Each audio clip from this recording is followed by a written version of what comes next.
Hello everyone, welcome back to my channel. तो आप लोग अच्छे होंगे और अपने स्वास्थ्य का ख्याल रख रहे होंगे। आप अपनी पढ़ाई कर रहे होंगे और जो भी पढ़ाई कर रहे होंगे वो कंटिन्यूसली कर रहे होंगे। और हमारा भी बहुत जो भी काम कर रहे हैं वो कंटिन्यूसली पे है। और आजकल जो अभी है गर्मी का टाइम है, जो कि काफ़ी सुबह ही में 6 o'clock में सुबह हो जाता है। वो काफ़ी सवेरा हो जाता है और दिन थोड़ा बड़ा होता है, तो इसलिए नींद भी आता है दिन को। तो सबसे ज़्यादा तो अभी वाला टाइम वेस्ट होता है कि आप कैसे कंज्यूम करते हैं, कि अपने टाइम को बचाते हैं। और काम भी होता है हमको, तो काम होता है और दिन को भी नींद आता है, तो एक भी काम नहीं निकल पाता है।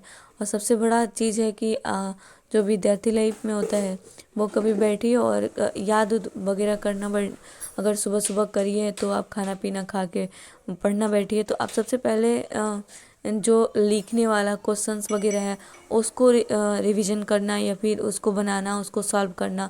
उसमें क्या होता है, माइंड को इधर उधर पता चलता रहता करना होता है कि हमें कैसे इसको सॉल्व करना है। लेकिन जब अभी के टाइम पे क्या होता है, खाने खाने के बाद नींद आता है, तो अगर याद करने के लिए लेके बैठ जाएंगे, याद करने वाला लेके बैठ जाएंगे और आप बिल्कुल एकदम शांत वातावरण में बैठेंगे और आपको लगेगा कि हम पढ़ लेंगे, तो वैसा हो नहीं पाता है। इसलिए अभी का टाइम पे जो है ठंडा वाला टाइम पे तो थोड़ा थोड़ा कब टाइम बीतता है और धीरे धीरे छोटा वाला दिन होता है, रात बड़ा होता है, तो अलग बात हो जाता है। लेकिन अभी गर्मी है और गर्मी में खाना भी कम खाना होता है और गर्मी भी देखते हैं अभी बहुत ज़्यादा गर्मी आ चुका है।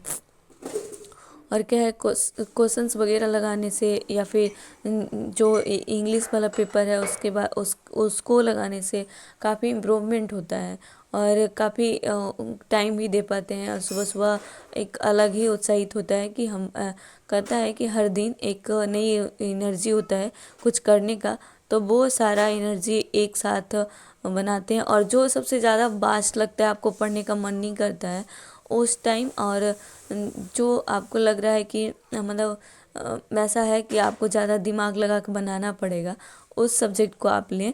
और ताकि सुबह सुबह वाला में जो होता है ना, कि काफ़ी बोरिंग महसूस नहीं होता है, नहीं होगा और अभी के टाइम पे ज़्यादा नींद नहीं आएगा, तो इस बात का ख्याल रखना ज़रूरी है। तो अभी है जो कि एनटीपीसी यूजी के लिए 10+2 के लिए उनका सबका एग्ज़ाम एक मंथ का बाद तो होने ही वाला है। और जैसे कि आप देख सकते हैं Tier 2 अभी 2 या 3 मंथ्स के बाद ख़त्म हो चुका है। 2 या 3 मंथ हो रहा है जो कि ख़त्म हुआ है। तो उसको ध्यान में रखते हुए और 2 महीना या 3 महीना तक Tier 1 और Tier 2 का पूरा फाइनल रिजल्ट दे दिया जाता है। तो आप इस चीज़ का बिल्कुल भी वेटिंग नहीं कर पाते हैं कि हमारा एग्ज़ाम तो हो गया, रिजल्ट नहीं आ रहा है। आपको सब कुछ जल्दी जल्दी मिल जाता है, बस आपका तैयारी कितना है ये है। हम हमेशा इस चीज़ को देखे हैं कि एसएससी में सब लोग इतना इतना बोलता है कि एक क्वेश्चन ऐसा हो गया वैसा हो गया, रिजल्ट अच्छा नहीं है, रिजल्ट जल्दी आता नहीं है, पोस्टपोन्ड हो गया। बल्कि कुछ भी ऐसा करते करते आप देख सकते हैं 1 या 2 महीने बस इसका लेट गया है। बाकी तो सही काम पे वो अपना चेयरमैन अपना काम सही टाइम पे कर लेता है। लेकिन हम लोग क्या करते हैं बस उसी, और यूट्यूब वाला टीचर तो और भी वो लोग काफ़ी इधर उधर किए रहते हैं, बहुत सारे बातें पे वीडियोज़ बनाते रहते हैं। उनके लिए भी सही है कि जब तक नहीं बनाएंगे तब तक दूसरे लोग को जागरूक उन लोग को पता नहीं चलेगा, इसलिए। लेकिन ज़्यादा उसमें खोइए मत, क्योंकि ये हमारा टाइम है और ये सबका जिसका सिलेक्शन होना होता है वो हो ही जाता है, जिसको लेना है वो ले पाता है। और जो नहीं पढ़ पाता है इस कारण में, उसका जहाँ हुआ है वहीं रह जाता है। तो इसलिए ज़्यादा आप ध्यान नहीं दीजिए कि आपका एग्ज़ाम हुआ कि नहीं, आपका रिजल्ट कितना आएगा ये देखना है। तो अभी है जो कि रेलवे का एनटीपीसी का एग्ज़ाम चल रहा है, जो कि शायद पता नहीं 16-17 से चालू हो गए हैं। और हम पता नहीं, इसका कंफर्म डेट नहीं पता है, क्योंकि हम इस बार असफल रहे, भरने में नहीं भर पाए। और वो कागज़ के कारण जो एक कागज़ लगता था उसके कारण हम नहीं भर पाए।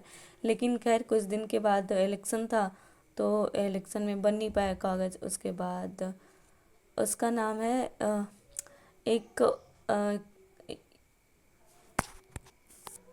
ओबीसी लगता है ना, सेंट्रल से, तो वो वाला नहीं था। तो हम उसको नहीं भर पाए। और चलते हैं जिसमें हम अगले बार जो एनटीपीसी था 2025 का, उसमें हम यूजी का नहीं भर पाए थे, तो इस बार यूजी का हम डाले हैं। तो देखते हैं।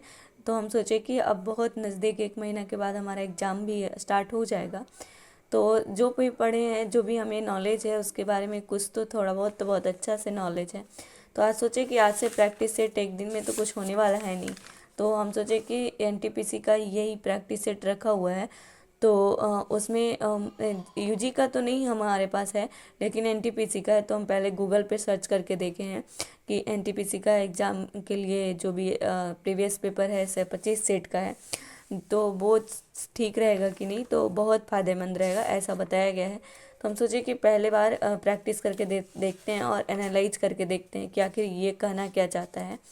तो इसमें एक जो है वो मुगल वंश है उससे पूछा जाता है, और सबसे ज़्यादा पुरस्कार के बारे में भी पूछा गया है, और वो सबसे ज़्यादा साइंस के से ज़्यादा पूछा जाता है, और पॉलिटी से भी क्वेश्चंस पूछा जाता है। आपको पुस्तक के बारे में मतलब कि स्टैटिक जीके जो होता है उसका पोर्शन कम होता है, लेकिन वो उसका भी बहुत अच्छा रोल निभाता है। 2-3 क्वेश्चंस तो हो ही सकता है। ग्रेट बैरियर रीफ है, यहाँ देखिए अंतरिक्ष वाला भारतीय में जाने वाला, ये तो खैर जीके में आता है। और ये है ड्रैगन सीड किसने लिखा, तो ये स्टैटिक जीके। और मैथ का क्वेश्चन 30 होता है, और 30 क्वेश्चंस मैथ और रीजनिंग जो क्वेश्चंस होते हैं वो 30 होते। मैथ का क्वेश्चन इसमें देख सकते हैं 41 से लेके और यहाँ 70 तक है। 70 से लेके यहाँ 30 क्वेश्चन जो रीजनिंग का होता है।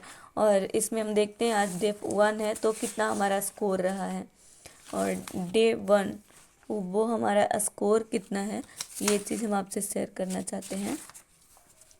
तो ये रहा हमारा 53 अटेम्प्ट किए हैं, और ये करेक्ट जो हुआ 32 हुआ, रॉन्ग 21 हुआ। और जानते हैं इसका जो स्कोर है वो जितना हमारा सही जाता है उतना ही गलत जाता है। तो ये चीज़ हमारा सबसे बड़ा प्रॉब्लम है, और इसी को ठीक करना है। वैसे तो जैसे हम किताब खोलते हैं तो बड़ा कॉन्फिडेंस से कहते हैं कि हमारा इसमें अच्छा स्कोर आ पाएगा, लेकिन ऐसा नहीं है, बिल्कुल भी ऐसा नहीं है। इसका अलग सिलेबस होता है जो कि सीजीएल वाले को साइंस के बाद साइंस का उतना प्रैक्टिस नहीं होता है, उतना याद नहीं होता है, तो वो चीज़ है। और इसमें साइंस का भी पोर्शन अच्छा रोल निभाता है, तो आप मैथ और रीजनिंग को भी प्रैक्टिस करना पड़ेगा। जैसे कि रीजनिंग में कुछ कुछ ऐसे हैं जो कि वो सीजीएल में नहीं आते हैं। जैसे कि इसको उठा के देख लीजिए, कभी कभार आया होगा तो नहीं कर सकते हैं। इसको देखिए, ये क्वेश्चन आपको आता है तो आप ज़रूर कमेंट करके बताइएगा। बाकी सारे क्वेश्चंस मिलते जुलते हैं, लेकिन ऐसा वाला क्वेश्चंस, तो ये क्वेश्चंस हमसे नहीं बना था, तो ये आप बताइएगा कि क्या है इसका आंसर। आंसर तो हो ही जाएगा, लेकिन उस टाइम नहीं बना पाए। और इसको जैसे लगाने से फ़ायदा है, उससे ज़्यादा एनालाइज करके पढ़ना फ़ायदा है। और इसका फिर टाइमर लगाना भी बहुत ज़रूरी है, क्योंकि आजकल ऑनलाइन एग्ज़ाम लिया जाता है, इसलिए सब टेक्स्ट बुक से देता है। पहले तो ऑफलाइन ही लिया जाता था, और ऑफलाइन के लिए हमें सब लोग को प्रैक्टिस करना पड़ता था। तो आज भी वही दिन है, बस खाली आप कंप्यूटर पे देते हैं, इसके लिए आपको कंप्यूटर से बस स्पीड बढ़ाना होता है। तो ऑफलाइन सबसे बेहतर होता है कि मोबाइल से दूर, और मोबाइल के तो इस बहुत बड़ा डिस्ट्रैक्शन है। तो ये चीज़ के लिए हम इतना किए हैं। और इसमें आप देख सकते हैं कि इसमें हमारे रॉन्ग हो गए 21 और करेक्ट हुआ 32, तो हम पता चला कि हमारा क्या मतलब इसमें कितना स्कोर आ पाएगा। तो 21 का भी निगेटिव मार्किंग रहता है, उस भी वो भी जाएगा, और 53। और बाहर निकलने के बाद हम जो भी बोलेंगे सही गया एग्ज़ाम, लेकिन ये सही है स्कोर तो इतना भी नहीं है कि कोई हमारा एक बार में कह सकता है कि हाँ अगली बार मेहनत कर सको, इतना भी नहीं है। तो इसको और भी एनालाइज करने का ज़रूरत है। अगर सिलेक्शन होता है तो ठीक है, नहीं होता है तो हम अपना इसमें वो चीज़ नहीं करेंगे कि जैसे हम करते आ रहे हैं कि अपना जैसे एमटीएस हो गया, आईबी हो गया, आईबीएमटीएस हो गया, तो उसमें क्या करते थे कि बस अपना क्वेश्चंस जो होता है वो सीजीएल का एग्ज़ाम जो होता है वो उसको छोड़ देते हैं कि ठीक है अभी टाइम है उसमें, अभी छोड़ देते हैं। लेकिन सीजीएल बहुत बड़ा मतलब कि रोल निभाता है उसमें।